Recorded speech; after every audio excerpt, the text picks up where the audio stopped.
Assalamualaikum warahmatullahi wabarakatuh. Perkenalkan, nama saya Rizky Amelia Putri dengan NPM 221110013443 Saya akan mempresentasikan rangkuman materi dari ekonomi Islam. Yang pertama ada realitas ekonomi dunia di bawah sistem sosialisme atau komunisme, yang kedua di bawah sistem kapitalisme, yang ketiga perubahan sistem kapitalisme menjadi modif.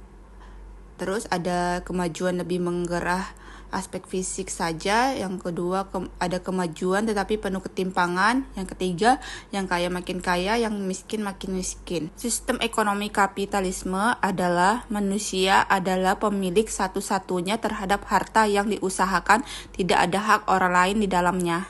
Sistem ekonomi sosialistik yang pertama tidak mengakui kepemilikan, yang kedua alat-alat produksi dikuasai dan dikontrol negara, yang ketiga perencanaan ekonomi bersifat terpusat, yang keempat akses personal terhadap pasar dibatasi. Perbedaan sistem ekonomi bisa dilihat dari ciri kapitalisme, komunis, dan Islam. Misi sistem ekonomi Islam yang pertama rahmatan lil alamin, yang kedua membawa berkah.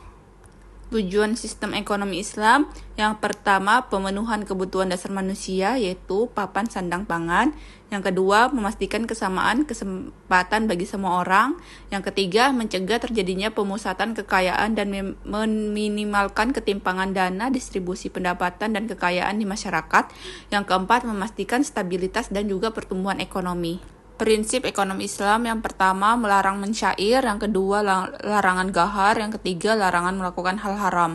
Yang empat larangan zalim, yang kelima larangan ikhtiar, yang keenam larangan riba. Ciri-ciri ekonomi Islam yang pertama hak individu diakui namun diberi batasan, yang kedua hak umum atau umat diakui dan diutamakan, yang ketiga hak umum harus didahului dari hak individu jika itu sangat mendesak. Asas-asas ekonomi Islam yang pertama ada al-milkiyah, yang kedua tasharuf fil milkiyah, yang ketiga tauzi al-taswara bainan nas. Pendekatan ekonomi Islam dalam mengambil kebijakan. Pendekatan ekonomi Islam dalam mengambil sebuah kebijakan sistem yang telah ada. Yang pertama, pendekatan menolak bahwa semua paradigma ekonomi konvensional bisa diterima masuk dalam ekonomi Islam. Yang kedua, pendekatan memadukan Islam mengakui kebaikan-kebaikan yang ada pada sistem lainnya.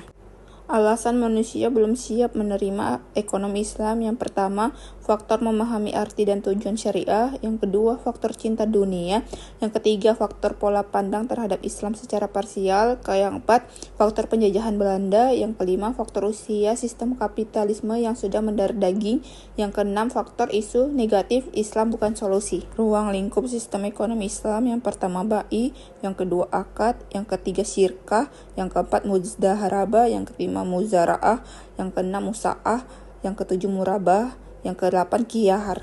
Sumber ekonomi Islam yang pertama dari Al-Quran, yang kedua Al-Baqarah ayat 275, yang ketiga Al-Sunnah, yang keempat hadis riwayat Bukhari. Kepemilikan dalam sistem ekonomi Islam. Pemilik mutlak terhadap segala sesuatu yang ada di muka bumi adalah Allah. Sistem ekonomi Islam membagi kepemilikan menjadi 3. Yang pertama kepemilikan individu, yang kedua kepemilikan umum, yang ketiga kepemilikan negara.